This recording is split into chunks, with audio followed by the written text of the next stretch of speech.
Hi dear students, hopefully you all would be doing great and fine. It's me Syed Gulab working as English language teacher at House of Premier English and Career Mardan.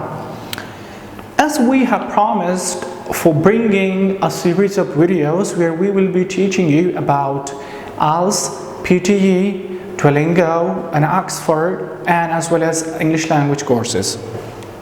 Now, the first video that we are going to make is on modal verb. What is actually modal verb and why do we use it in our speaking as well as in writing?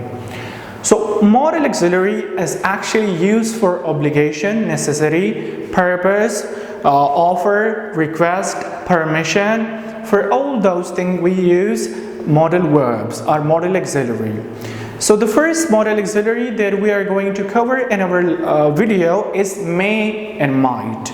Most of the students, they get confused when they hear about may and might because they don't know how to use them, though both of them we can use interchangeably up to some extent. Now, why do we use may? So may is actually used for permission, for possibility, or for wish and hope. You know, like for example, I have started my class.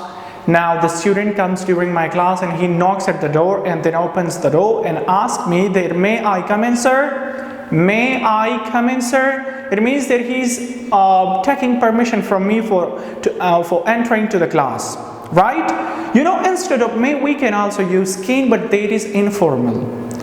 May is formal way of taking permission and giving permission to someone, right? For example, one of my friends wants to take permission from me, so he says that may I use your phone? May I take your phone? He could also say that can I take your phone? Can I use your phone? But that is actually informal way of asking permission, right? And may is specially and particularly designed for taking permission. Now, I say, may I take your copy? There are two friends and one of them wants to take something from another one, so he would be making permission like this that may I take your geometry? May I take your register? May I take your copy? May I take your laptop? May I take your pencil? So he's actually asking for permission, or he's taking permission, right? Now, what is the structure? The structure is, first of all, you should use may, right? Then subject. Subject means doer of an action, who performs the action, right? We call that subject. Then first form of verb. You know, we have three forms of verbs, first, second and third. Though we also have heard that there is fourth and fifth, like present participle form of verb and those infinitive, right? So subject is the doer of an action, verb which shows an action, first form of verb, right? Present. And then object. What is object? Object is actually receiver of an action. Like for example, may I come in, sir? May I drink water? So actually this is formal permission the one takes from his teacher or anyone, right? Another point that we use is for possibility. How do we use it for possibility? Now, may and might, right? You know, if you want to show possibility to someone, for example, if I say, like one of my friends, he invites me on iftari and he asks me on message that, will you come? So I may not be sure, and then I say that, yes, I may come. It means there is 70% chance of occurring that action, right? How much? 70% chances is there that I may come there to attend iftari, right? But if I say I might come, so there is 40% chances.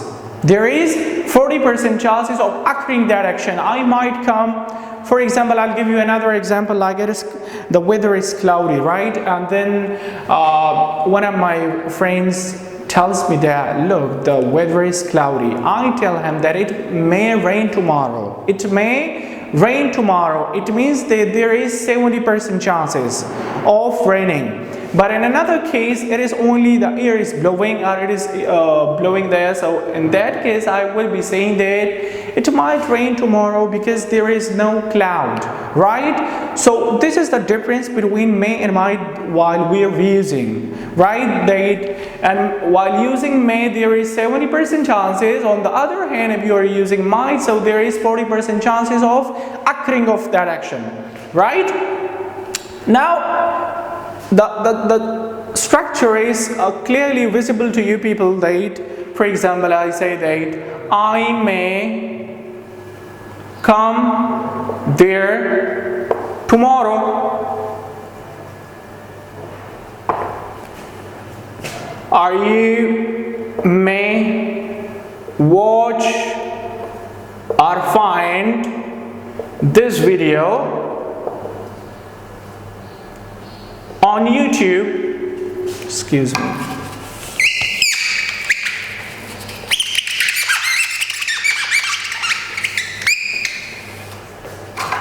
Right?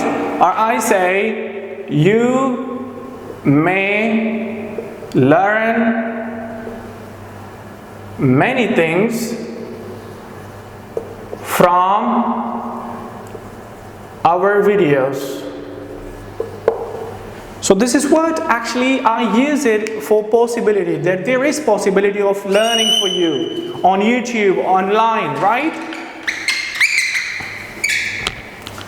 Now another one, but one thing should be clear. If you just judge the permission and take a glance on it, so here I have put a question mark, right?